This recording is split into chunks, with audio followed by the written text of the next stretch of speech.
Les résultats des élections, je parle des résultats définitifs des élections, proclament le président Félix Antoine Tshisekedi Tshilombo président de la République. Il l'est. Arrêtez de réfléchir là-dessus. Sans aucun débat.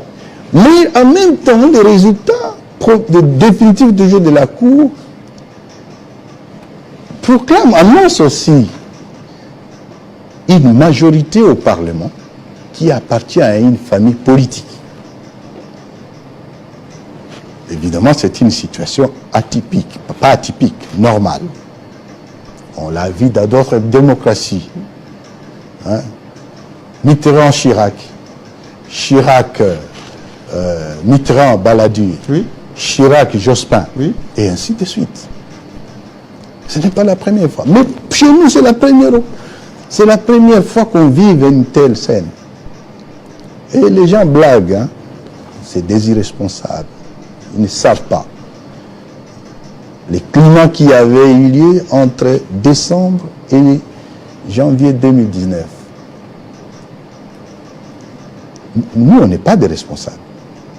Et nous disons, grâce à Dieu, le Congo est resté Congo. Ce qui s'est passé, c'est quoi? C'était la première fois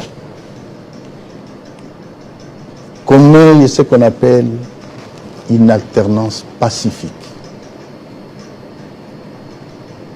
Le président Mobutu a remplacé le président Kasavubu. Il n'y a jamais eu de remise reprise. Non. Le président Laurent Kabila remplace le président Mobutu. Pas de remise de reprise. Ils ne se sont jamais vus. Et Nanga a permis ça. Non, laisse-moi arriver. Allez-y. Le président Joseph Kabila remplace le président Laurent, mais il le trouve dans un cercueil. Oui. Pour la toute première fois de l'histoire du Congo. Deux présidents, un sortant et l'autre entrant, se saluent, s'échangent les emblèmes. C'est significatif. Suis-je en train de dire que tout était parfait? Loin de là. C'est une œuvre humaine. Mais on y est arrivé. En revenant sur les résultats, oui. Le président Tshisekedi est chef de l'État, mais il y a une majorité qui appartient à une autre famille politique. Le FCC. Il faut signer un accord politique, c'est l'accord de gouvernance. C'est de cela dont Nanga a parlé. C'est de cela dont Nanga a parlé, et c'est ce que Nanga sait. Qu'il y ait un autre accord, Nanga ne sait pas. Permets-moi, oui. Je peux vous donner une illustration. J'ai ici l'ordonnance. Deux ordonnances d'ailleurs. Ordonnance numéro 19056 du 20 mai 2019 portant nomination d'un Premier ministre. Il s'agit ici du Premier ministre Ilukamba. Oui, Ilukamba. Quelle est l'ordonnance? Et il y a une deuxième ordonnance, celle portant nomination des vice-premiers ministres, des ministres d'État, des ministres délégués et des vice-ministres. Au visa, ou je dirais au préambule de cette ordonnance, il dit président de la République, présidence de la République, ordonnance numéro 19056 du 20 mai 2019 portant nomination d'un Premier ministre.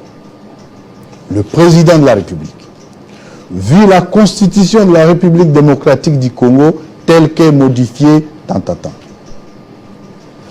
vu l'accord politique entre les forces politiques membres du CAP pour les changements, CACH, oui, et celle du Front commun pour le Congo, FCC, en vue de la formation d'un gouvernement. C'est un accord. C'est un accord de gouvernance. Oui. Et puis, pourquoi les gens mystifient? Écoutez, on aime beaucoup, attention, laisse-moi te dire. Oui. On aime beaucoup mystifier des choses qui ne sont pas mystiques.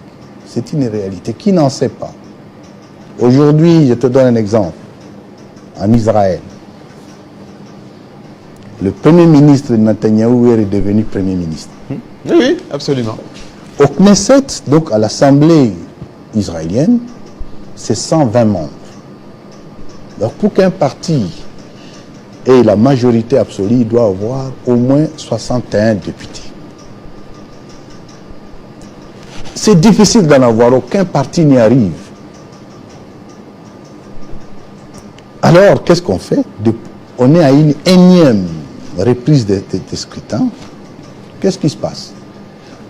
Le parti ou la force politique qui a le plus de députés fait alliance avec les autres pour arriver à la majorité. C'est ça la démocratie, à la majorité absolue. Comme ça s'est passé en Italie. Quand ils le font, ce sont des négociations. Et ces négociations sont scellées par des accords politiques de gouvernance. Il en est de même ici dans notre pays.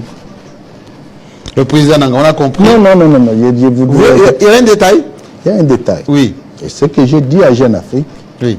que je continue à penser, parce que j'étais témoin de cet accord de gouvernance, que j'ai dit que je continuais et je continue, j'assume, à penser qu'un tel accord qui a donné la stabilité et qui a permis que non, il n'y ait pas bain de sang, parce qu'on était proches. J'ai dit qu'un tel accord, on ne le jette pas dans la poubelle. Je pense que ce n'est pas tard. Qu'est-ce que vous voulez expliquer? Cet accord était idéal, était salutaire. Et Salutaire de votre point de vue, il fallait le conserver. Non seulement le conserver, mais l'appliquer. Avec tout ce que ça peut représenter. Mais c'est plus caduque. Avec des ajustements. C'est plus caduque aujourd'hui? Je ne sais pas, mais nous vivons une situation atypique aussi aujourd'hui.